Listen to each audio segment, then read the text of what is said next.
السلام علیکم ورحمۃ اللہ۔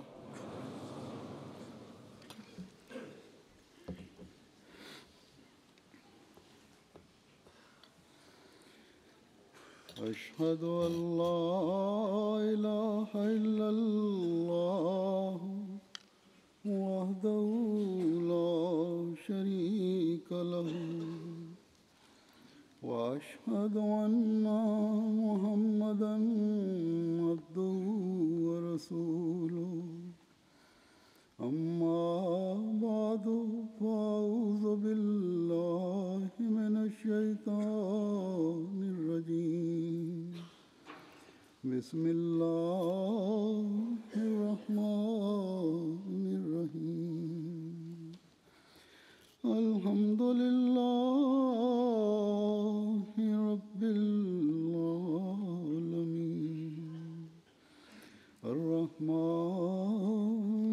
الرحیم مالک یوم الدین ایاک نعبد وایاک نستعین اهدنا الصراط المستقیم صراط الذین أنعمت علیہم غیر المغضوب علیہم ولا الضالین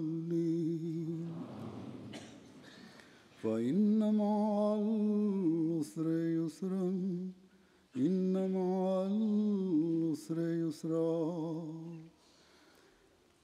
بس یقیناً ہر تنگی کے بعد آسائش ہے، یقیناً ہر تنگی کے بعد بڑی آسائش ہے۔ یہ آیات جو میں نے تلاوت کی ہیں سورہ انشراح کی ہیں، بہت سو کو زبانی یاد ہوں گی، جو کہ مکہ میں یہ صورت نازل ہوئی تھی، اور مکہ میں حضرت صلی اللہ علیہ وسلم کے 13 سال جن سختیوں، زیادتیوں اور ظلموں کو برداشت کرتے ہوئے گزرے، اس سے ہم سب واقف ہیں۔ غریب صحابہ پر جو ظلم ہوتے انہیں دیکھ کر حضرت صلی اللہ علیہ وسلم ہمیشہ صبر کی تلقین کرتے اور ان کے لیے دعا کرتے۔ ایسے ہی ایک ظلم کا ذکر حضرت یاسر کے اور ان کے گھر والوں کے بارے میں ملتا ہے۔ ان پر ظلم ہو رہا تھا تو حضرت صلی اللہ علیہ وسلم کا وہاں سے گزر ہوا۔ آپ نے یہ ظلم دیکھ کر فرمایا صبراً آل یاسر فإن موعدکم الجنہ، اے آل یاسر صبر کا دامن نہ چھوڑنا کہ خدا تمہاری انہی تکلیفوں کے بدلے میں تمہارے لیے جنت تیار کر رہا ہے، یہ تمہارے لیے جنت تیار کی ہوئی ہے۔ اور پھر اس ظلم کے دوران ہی ان دونوں میاں بیوی نے شہادت کا رتبہ پایا۔ اب دیکھیں، ایک طرف تو ظلموں کا یہ حال ہے کہ سوائے موت کے اور کوئی چیز ان ظلموں سے نجات نہیں دلا سکتی، کوئی نجات کا راستہ نظر نہیں آتا، اور صبر کی تلقین بھی کی جا رہی ہے، اور دوسری طرف ساتھ ہی یہ خوشخبری بھی دی جا رہی ہے کہ ہر تنگی کے بعد ایک بہت بڑی کامیابی مقدر ہے، اور یقیناً ہر تنگی کے بعد ایک اور کامیابی مقدر ہے۔ یہ تنگیاں تو ہیں، یہ جانوں کی قربانیاں تو ہیں، یہ ظلموں کے خوفناک حالات تو ہیں، لیکن اس ایک ایک ظلم کے پیچھے کامیابیوں کا ایک سلسلہ شروع ہونے والا ہے۔ اور پھر ایک دنیا نے دیکھا کہ وہی کمزور اور مظلوم نہ صرف تمام عرب پر چھا گئے بلکہ عرب سے باہر نکل کر بڑی بڑی حکومتوں کو حضرت صلی اللہ علیہ وسلم کی غلامی میں لا ڈالا، اور صدیوں مسلمان دنیا میں ایک طاقت بن کر رہے۔ آج مسلمانوں کو آن حضرت صلی اللہ علیہ وسلم کی غلامی پر فخر ہے، اور یقیناً یہ بجا فخر ہے۔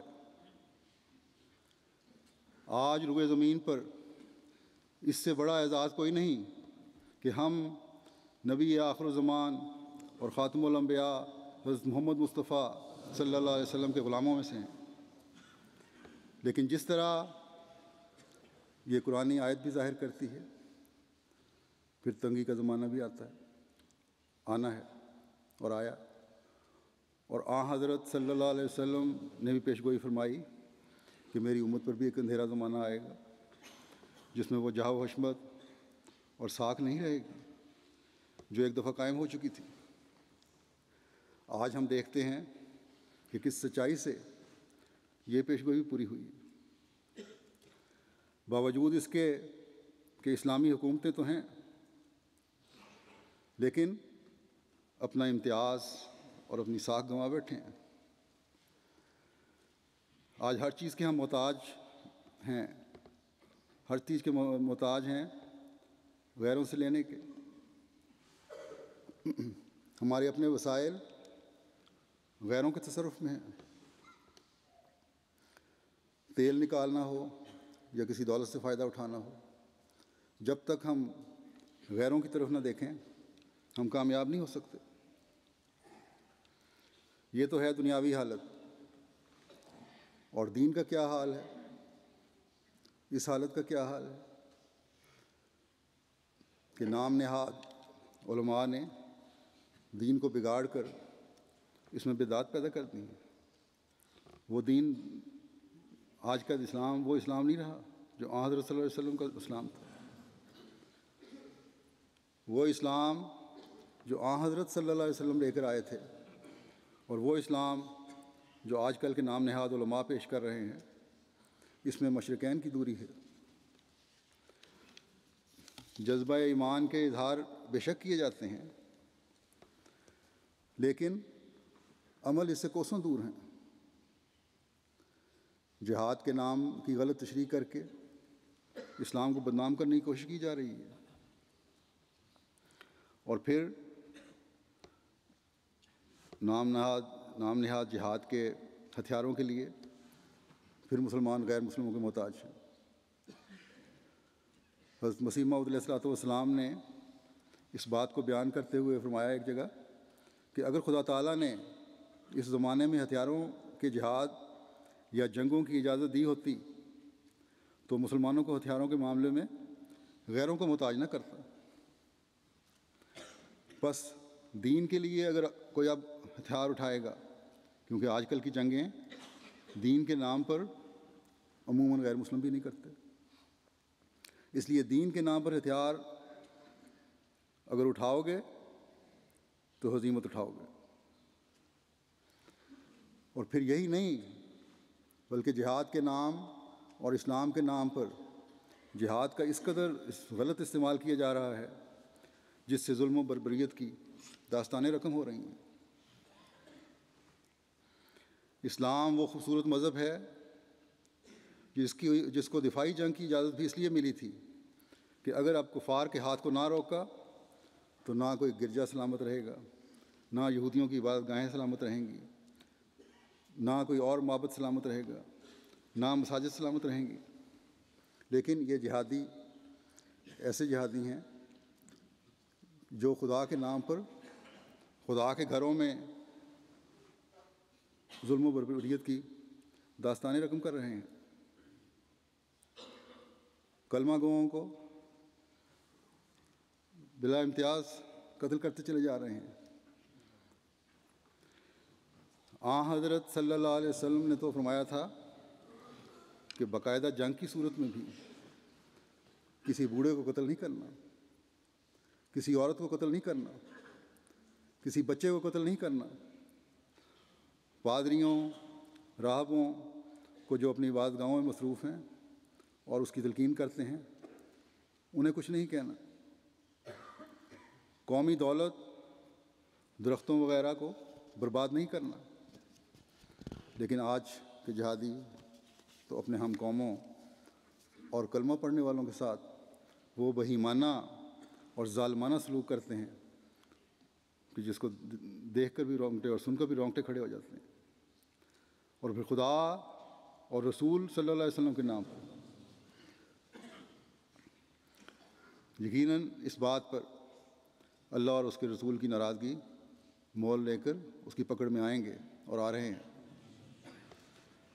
اور صرف دہشت گرد تنظیمیں ہی نہیں جن کی عموماً ہر جگہ مذمت کی جاتی ہے، احمدیوں پر خاص طور پر اس قسم کے ظلموں کو روا رکھنے کی مخالف احمدیت علماء بھی اجازت دیتے ہیں، اور نہ صرف علماء بلکہ بعض حکومتیں اس ظلم میں ملوث ہیں اور ظالموں کی پشت پناہی کرتی ہیں۔ کیا یہ وہ یسر کا دور ہے جس کی خدا تعالیٰ نے حضرت صلی اللہ علیہ وسلم کو اطلاع دی تھی کہ آج اگر مسلمانوں پر ظلم ہو رہا ہے تو کل مسلمان بھی یہی ظلم طاقت حاصل کرنے پر کریں گے؟ یقیناً نہیں، یقیناً نہیں۔ جیسا کہ میں نے کہا کہ وہ مکی دور اسر کا تھا جس کے بعد اللہ تعالیٰ نے یسر کے حالات پیدا کیے، اور پھر ایک زمانے کے بعد اسر کا دور دوبارہ آیا، جس کے بعد پھر اللہ تعالیٰ نے یسر کی پیش گوئی فرمائی ہے، اور وہ یسر کا دور دینی ترقی کے لحاظ سے مسیح موعود کی بعثت کے بعد سے شروع ہونا تھا اور ہو گیا ہے۔ لیکن جو مسیح موعود کو نہ ماننے والے ہیں وہ ابھی بھی اندھیروں میں بھٹکنے والے ہیں، اور مسیح موعود کے ماننے والوں پر تنگی وارد کرنے کی کوشش میں ہیں،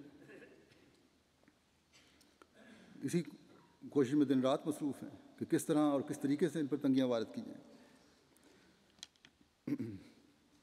اس سے بڑا اور امت کے لیے کیا المیہ ہوگا کہ جن اندھیروں سے نکالنے اور مسلمانوں کی ساکھ دوبارہ قائم کرنے کے لیے اللہ تعالیٰ نے مسیح موعود کو بھیجا، مسلمان اس مسیح موعود کی جماعت پر ہی ظلم کر کے اپنے اسر کی حالت کو لمبا کرتے چلے جا رہے ہیں۔